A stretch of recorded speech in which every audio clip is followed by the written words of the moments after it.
What's up everyone, this is Kenny here, and my first part of the home makeover, I thought I would start with something that is in my living hall, which is what you see behind me is a two-seater sofa here. I'm looking to replace the cover. It's already old. You can actually wash this cover, but I bought a new one and replaced it, and then take this old one and go and wash. So this kind of sofa, which is low maintenance, easy to maintain, you can get it from IKEA. In fact, this is actually an IKEA product. And this is my cover here. The cover cost me 99 ringgit. This is the model Klippan, or however you pronounce it, Klippan. For the price of the couch, you need to Google because I forgot the price of it actually. So let's get to it. It's supposed to be actually an easy guide to here to replace the cover. So let me go and try and see it. Okay? This is how it looks like underneath. There's a zip here. Unzip this. You see, these are all just stick on, making it easy for you to replace. Then you wash the covers and replace it back.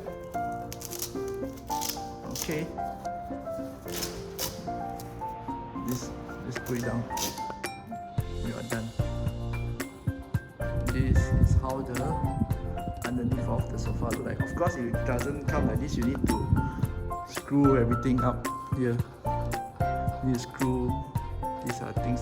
You need to screw this. These are things you need to screw. And you are done. You can actually use this for a long time. So I've taken out all the adhesive part, so you can just sweep it up. This is how it looks like. Just up. The job is to take this out. Stick out. Sheets. Take out this and replace it. A new one here, and you are done. Okay. Okay, so here's the sofa. I'm gonna replace this cover.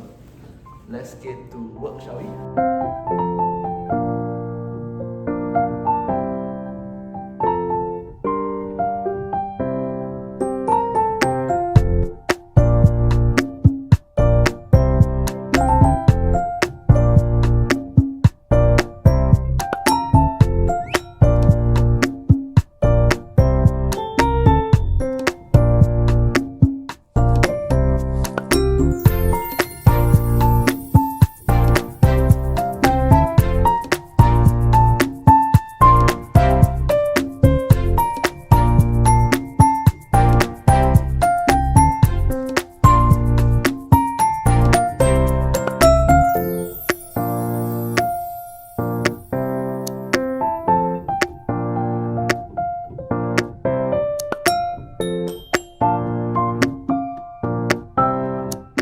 That was just the sofa. I got a lot more to do. So this one, to summarize, you can just get the sofa with the one that you can replace the cover. Don't replace the whole sofa. You can save some cost there. And this idea, thank you so much, David. Tada! It's done. Okay lah, not too shabby, right? Looks good. On to the next one.